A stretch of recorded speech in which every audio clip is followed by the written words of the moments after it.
Donc là, on va retourner vers un bon vieux classique, on va repartir, au Moyen Âge, fin du Moyen Âge, puisqu'on va parler de la guerre des, 2, roses. Alors la guerre des 2 roses, bon bah, voilà, c'est un conflit, qui oppose 2 factions, l'une contre l'autre pour le contrôle de l'Angleterre. C'est, épique, il y a des trahisons, des retournements et cetera. Et il y a de quoi nous rappeler, des petits trucs, qui ont pu se passer à d'autres moments dans l'histoire, pas vrai Franck? On va faire déjà un mini contexte pour que vous allez voir que là encore, la guerre des 2 roses est un conflit où si on voulait en faire une série de télé, avec des retournements de situation, toutes les 5 minutes, heu, ce serait, parfait. D'ailleurs, l'auteur du très célèbre Trône de Fer, aussi connu sous Game of Thrones, ne s'y est pas, C'est trompé, vrai. hein, la guerre c'est l'une des inspirations majeures de Martin pour son œuvre du Trône de Fer, pour une raison simple, hein, c'est qu'il y a des trahisons, on dit, toutes les 5 minutes et il y a des conflits dynastiques en pagaille. On avait déjà évoqué ça dans d'autres épisodes sur d'autres conflits. Les guerres d'ancien régime, avant, notamment avant, on va dire le milieu du XVIIe siècle, mais surtout avant la Révolution française, ce sont des guerres qui sont menées souvent sur des questions personnelles.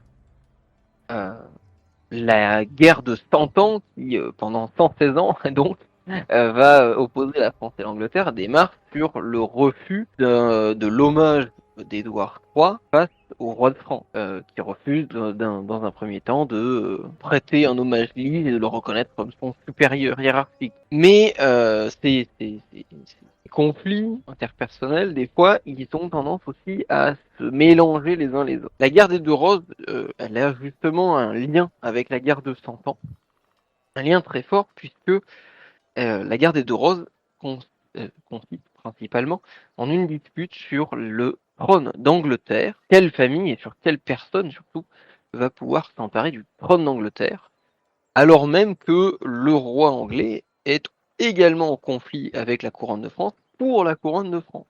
Les débuts justement de cette guerre des 2 roses, elle est un peu floue, puisque tous les historiens ne sont pas d'accord sur un début particulier. Un certain nombre d'entre eux considèrent que le conflit ne démarre réellement que en 1455, soit 2 ans après la fin de la guerre de 100 ans. Il y en a un certain nombre d'autres qui considèrent au contraire que le conflit va démarrer dès la fin du XIVe siècle, dès les années 1399, il me semble, avec le remplacement de Richard II par un cousin à lui. En fait, pour le problème de la guerre des 2 roses, c'est un peu le même problème que la guerre de 100 ans. Comment se fait-il qu'un individu, certes puissant, puisse revendiquer un trône qui, a priori, ne lui semble pas lui revenir de droit, parce qu'il est après tout anglais?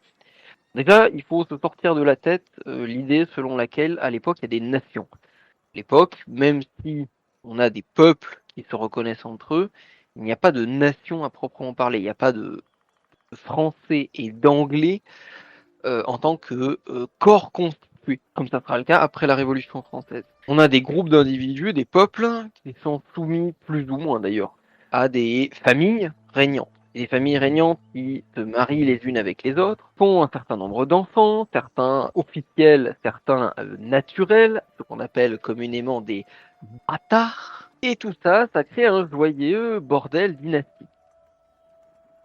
Notamment quand un seigneur meurt sans héritier mâle direct. C'est ce problème qui va causer d'abord la guerre de 100 ans, puis la guerre des 2 roses. En effet, la guerre de 100 ans, elle démarre après que, donc on l'a dit, Édouard III refuse de prêter hommage au roi de France, mais aussi parce que Édouard III, par sa mère, descend du précédent roi de France. Sa mère Isabelle, il me semble, était elle-même la dernière fille et la dernière enfant vivant de Philippe le Bel. Tous ses frères étant décédés, se pose la question de savoir si, bien que elle-même en tant que femme n'a pas le droit à la couronne, est-ce que son fils, Édouard III, ne pourrait pas lui-même prétendre à la couronne. Il est le parent le plus proche en ligne directe. Les barons français vont faire le choix de dire non et de dire qu'ils veulent une lignée uniquement par le mâle. D'ailleurs, c'est une décision qui intervient bien à ce moment-là. Avant, ce n'est pas une loi. C'est seulement à partir de 128 que ça devient réellement, ça rentre dans la coutume, donc dans la loi. Avant ça, c'est pas forcément une obligation. On décide donc de dire en France, dans le royaume des Francs à l'époque surtout, royaume de France, que celui qui doit hériter, doit forcément descendre par les mâles du dernier roi, au plus proche, parent. Ce qui fait que tu peux remonter parfois plusieurs générations en arrière jusqu'à trouver quelqu'un qui descende uniquement par les mâles. Et en fait, la guerre des deux roses va démarrer aussi sur une raison à peu près similaire, puisque après de nombreuses péripéties, on n'est pas là pour parler de la guerre de 100 ans, mais de près de nombreuses péripéties, Édouard III avait réussi à obtenir le droit d'héritage de la couronne de France, c'est-à-dire que Charles VI accepte de lui, pas de lui précéder, mais de lui laisser l'héritage de la couronne au moment de sa mort, à défaut de son fils, en faisant défaut à son fils plutôt. Sauf que le roi d'Angleterre meurt avant le roi de France, et comme son propre fils est décédé, c'est son petit-fils qui monte sur le trône, au nom de Richard II. Sauf que Richard II est un enfant, il y a quelques années à peine, au moment où il monte sur le trône. Ce qui permet d'ailleurs au dauphin français, l'héritier capétien, de reprendre l'ascendant grâce à une certaine Jeanne d'Arc, mais bref, on va pas revenir dans le détail de la guerre de 100 ans. Richard II donc se retrouve un peu dans la panade, d'autant que ses troupes se font petit à petit repousser par les troupes françaises, après les victoires de la Pucelle, et puis ensuite après des campagnes en Normandie et des campagnes en Guyenne. Vous allez voir, vous avez l'impression que je me perds. C'est un sacré On te fait bordel. confiance. Et honnêtement, c'est déjà presque sûr d'avoir raté 2 ou 3 noms. Bref, Richard II se fait déposer par un cousin à lui. Il se fait couronner sous le nom de Henri IV. Sauf que ce Henri IV, ce n'est pas lui-même le plus proche parent d'Édouard III. Et un peu comme durant le début de la guerre de 100 ans, où les Français avaient choisi héritier par le plus proche par le mâle, se pose alors la même question en Angleterre, puisqu'il existe un autre parent plus proche que celui qui montera sur le trône au nom d'Henri IV, et c'est le sire Roger Mortimer, il me semble. Oui. Bref, tout ce bordel généalogique sans nom va amener deux grandes familles à se disputer la couronne d'Angleterre pendant plus de 50 ans, il me semble. Je ne vais pas vous dire de bêtises, les dates officielles.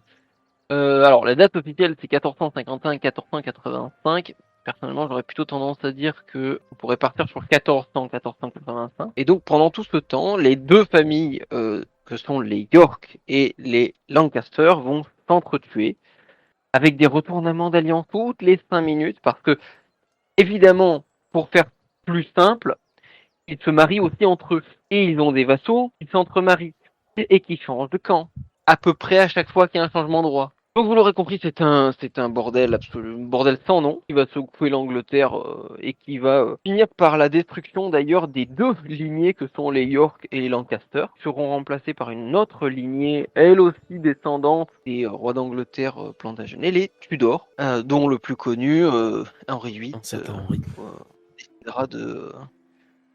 Le gros Henri, comme on peut l'appeler, ça l'a quand même tué. Il finira même par séparer non seulement les îles britanniques du continent, mais en plus par séparer la religion des Anglais de celle de ceux du continent. Bref, vous l'avez compris, c'est un joyeux bordel. Alors je voulais pas rentrer dans les détails parce que c'est assez compliqué. L'arbre généalogique pour comprendre tout ça, plus grand que mon écran d'ordinateur.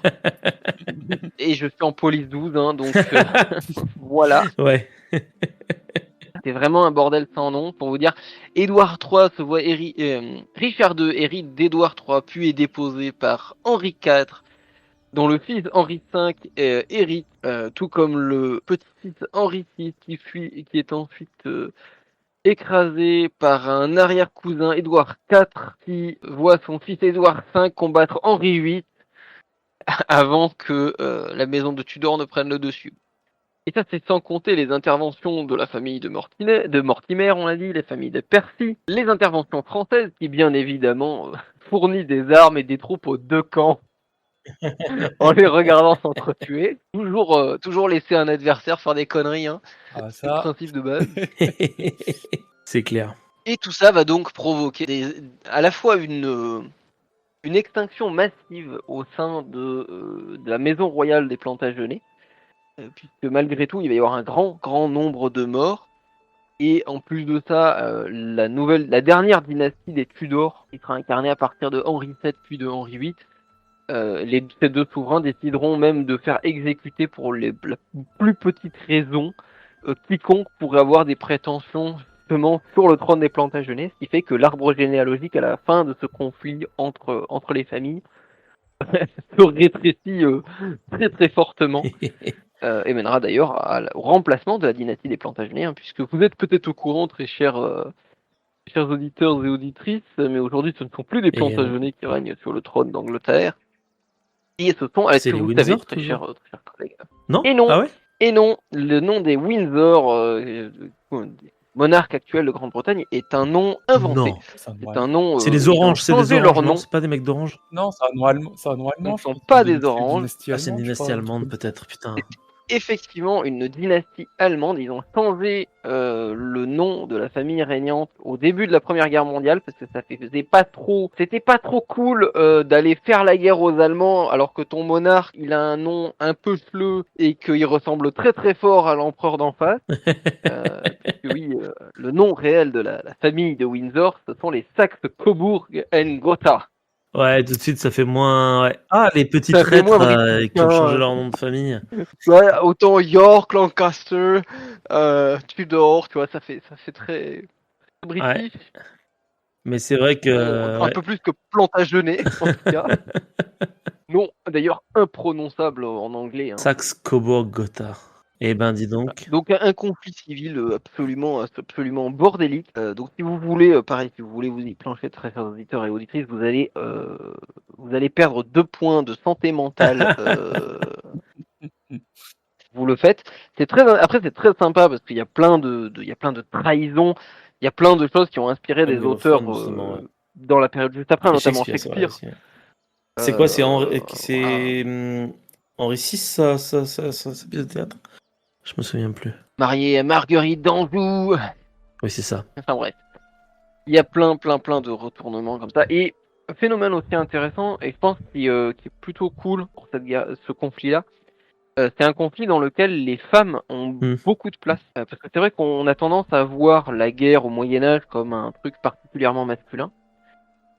Or, c'est un conflit dans lequel les femmes ont énormément de poids. D'ailleurs, presque on pourrait... j'avais vu, je me rappelle plus où je l'avais vu, j'ai vu quelqu'un faire la comparaison avec les reines assassines de la période de mérovingienne. Pas forcément parce que ce sont des femmes qui tuent physiquement la personne en face, hein, qui tuent leurs adversaires, mais ce sont des personnes qui vont mener des armées, lever des fonds pour leurs fils, pour leurs maris, pour leurs petits-enfants, qui vont être parfois le moteur du conflit, tout autant que leur partenaire masculin. Et donc, je trouve que voilà, c'est le genre de petites choses auxquelles on pense pas forcément quand on pense guerre au Moyen Âge, alors que pour le coup, il y a quand même beaucoup d'influence de la gente féminine, en bien en mal, pour le coup, régulièrement. Non, mais c'est très intéressant d'avoir tous ces aspects.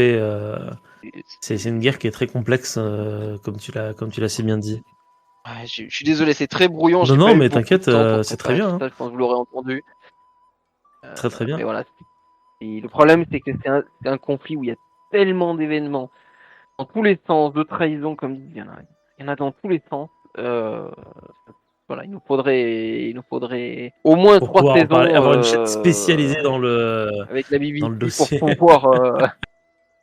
Tu pourrais, hein, honnêtement, tu pourrais, parce que si tu prends en compte tous les petits chevaliers, tous les événements qui se déroulent autour aussi, sur la fin de la guerre de 100 ans, pour les conflits en Irlande, pour les conflits en Écosse, tout ce qui a plus ou moins rapport Voilà, le développement Ouais. de la classe marchande au Royaume-Uni, le rôle du Parlement britannique, voilà, parce que voilà, c'est une guerre qui a des conséquences quand même sur outre l'élagage de l'arbre familial, de la famille régnante.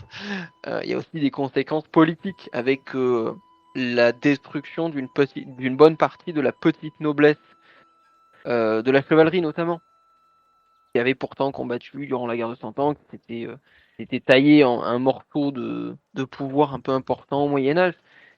Il y a une perte de pouvoir d'un certain nombre de barons au profit d'un pouvoir central fort. Il y a l'émergence réellement de cette bipolarité entre le roi anglais et, on va dire, d'une certaine manière, le Parlement et les bourgeois marchands des grandes villes ont été d'ailleurs relativement épargnés durant le conflit. Chacun des participants comprenant très bien que raser Londres pour faire tomber la tête de l'adversaire, ça risquait de leur donner encore plus de problèmes aux vainqueurs que de plus perdre la tête.